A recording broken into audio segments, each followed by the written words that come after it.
ॐ श्रीमन्नारायणीयं सप्तमं दशकं ब्रह्मणः तपः वैकुण्ठदर्शनं च सर्वत्र गोविन्दनामसङ्कीर्तनं गोविन्द गोविन्द गोपिकाजीवनस्मरणं गोविन्द गोविन्द नारायणाखिलगुरोः भगवन्नमस्ते।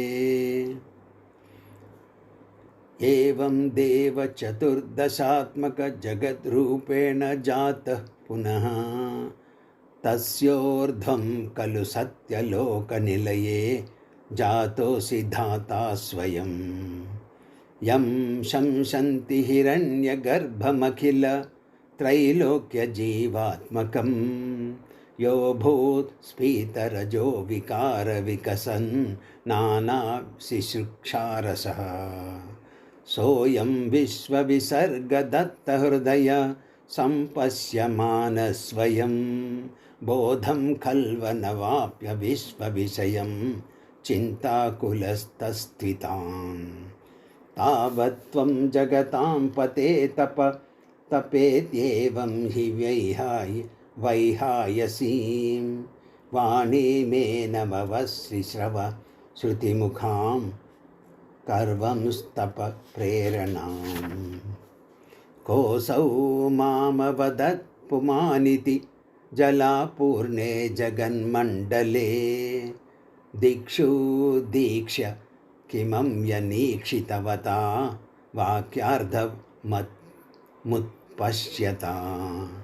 दिव्यं वर्षसहस्रमात्ततपसा तेन त्वमाराधितः तस्मै दर्शितवानसि स्वनिलयं वैकुण्ठमेकाद्भुतम्।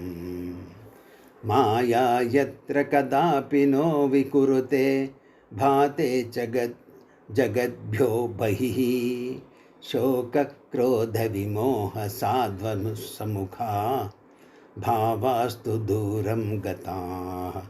सान्द्रानन्दझरी च यत्र परम ज्योतिप्रकाशात्मके तत्ते धाम विभावितं विजयते वैकुण्ठरूपौ विभो। यस्मिन्नाम चतुर्भुजा हरिमणिश्यामावदातद्विषयो नानाभूषणरत्नदीपितदिशो राजद्विमानालयाः भक्तिप्राप्ततथा विधोन्नतपदाः दिव्यन्ति दिव्या जनाः। तत्ते धाम निरस्तसर्वशमलं वैकुण्ठरूपं जयेत्। नानादिव्यवधूजनैरभिवृता विद्युल्लता तुल्यया विश्वोन्मादनहृद्यगात्रलतया विद्योतिता शान्तरा। त्वत्पादाम्बुज सौरभैककुतुकात् लक्ष्मी स्वयं लक्ष्यते यस्मिन् विस्मयनीय दिव्यविभवं तत्ते पदं देहि मे।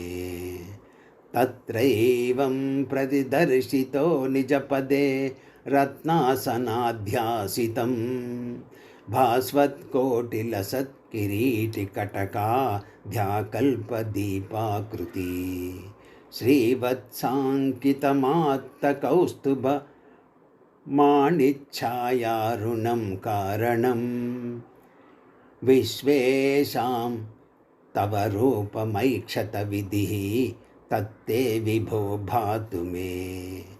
कालाम्भोदकलाय कोमलरुचि चक्रेण चक्रं दिशाम् आवृण्वान् मुदारमन्दहसिता स्यन्दप्रसन्नाननम्।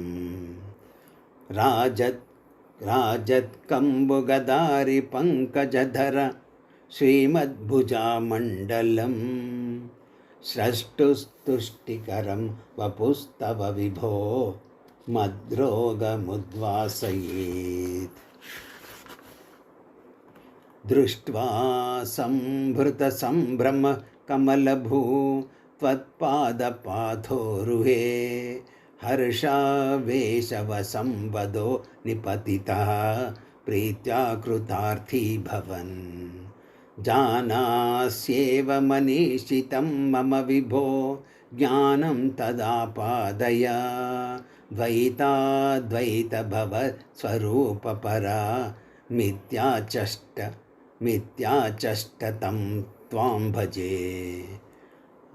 ताम्रे चरणो विनम्रमथ तं हस्तेन हस्ते स्पृशन्। बोधस्ते भविता न सर्गविधिभिः बन्धोऽपि सञ्जायते।